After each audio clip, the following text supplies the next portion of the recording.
Saudara-saudaraku yang dikasihi Tuhan, hari ini Senin 13 Februari 2023. Bacaan pertama diambil dari kitab Kejadian 4 ayat 1 sampai 15 dan dilanjutkan ayat 25. Dan Injil diambil dari Injil Markus bab 8 ayat 11 sampai 13.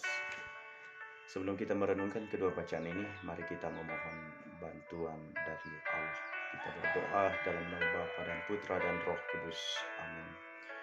Kami bersyukur Tuhan untuk berkat-Mu di awal pagi hari ini, sehingga kami boleh terbangun dari tidur kami dan kami boleh menikmati pagi-Mu. Kami mohon ya Tuhan, buka hati dan pikiran kami, semoga kami boleh merenungkan sabda-Mu pada pagi hari ini. Dimuliakanlah Dikau kini dan sepanjang masa. Amin. Dalam nama Bapa dan Putra dan Roh Kudus. Amin. Saudara-saudariku yang dikasihi Tuhan,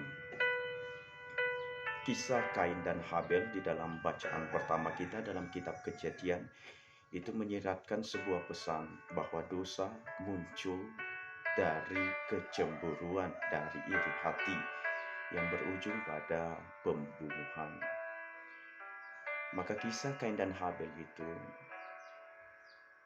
bisa kita dapatkan sebuah pesan bahwa bila kita sudah mengerjakan sesuatu dengan baik, bila kita sudah berusaha mengerjakan sesuatu dengan baik, tetapi masih ada yang lebih baik dari diri kita, janganlah iri hati, janganlah cemburu, karena bila itu menguasai diri kita, maka sesuatu yang lebih buruk akan segera terjadi pada diri kita.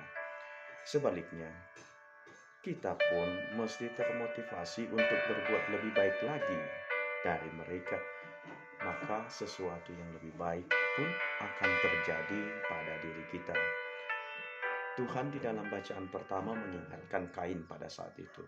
Mengapa hatimu panas dan mukamu muram? Masakan mukamu tidak akan berseri jika engkau berbuat baik?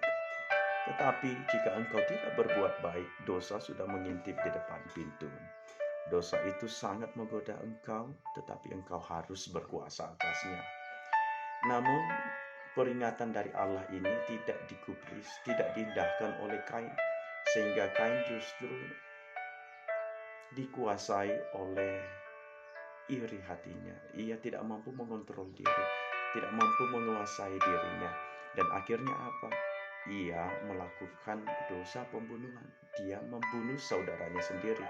Dia membunuh saudara kandungnya sendiri, yakni Habel. Apa yang terjadi pada Kain? Sudah jatuh tertimpa tangga lagi. Akhirnya selain dia melakukan dosa pembunuhan, dia pun dihukum oleh Allah. Di dalam teks kita dikatakan, maka sekarang terkutuklah engkau, terbuang jauh dari tanah yang menganggarkan mulutnya untuk menerima darah adikmu itu dari tanganmu. Dan dikatakan pula, akhirnya engkau akan menjadi seorang pelarian dan pengembara di bumi. Ini yang terjadi pada Kain karena dia tidak mampu menguasai dirinya, mengontrol dirinya. Dia justru tersulut oleh iri hatinya. Nah, saudara-saudariku, bagaimana kita mampu mengontrol diri? Bagaimana kita mampu menguasai diri kita? Maka di dalam bacaan Injil, dalam Injil Markus kemudian kita diingatkan contoh dan teladanilah pengajaran dari Yesus. Dialah tanda-tanda kebaikan dari surga, karena dia menjadikan segala-galanya menjadi baik, yang sakit kemudian disembuhkan, yang lapar dikenyangkan, yang lumpuh dibuat untuk berjalan, yang bisu tuli kemudian mampu berbicara dan mendengar, dan seterusnya. Contohlah teladan Yesus Kristus, pengajaran Yesus Kristus. Kita mencontoh kata dan perbuatan Yesus sendiri, sehingga kita mampu mengontrol diri kita, mampu menguasai diri kita. Kita tidak tersulut oleh api emosi yang sifatnya sementara saja, iri hati yang sifatnya sementara saja, yang justru membawa kita kepada keburukan hidup, kekelaman hidup.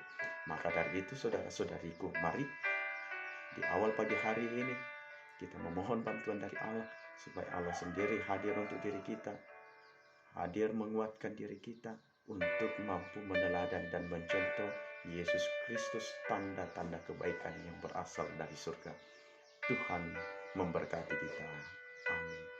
Dalam nama Bapa, Putra, dan Roh Kudus. Amin. Kami bersyukur Tuhan untuk sabdamu pagi hari ini. Semoga kami mampu meneladan Yesus Kristus sebagai tanda kebijaksanaan kehadirannya di tengah-tengah dunia ini. Dengan pengantaran Kristus Tuhan kami. Amin. Bapa, Putra, dan Roh Kudus. Amin.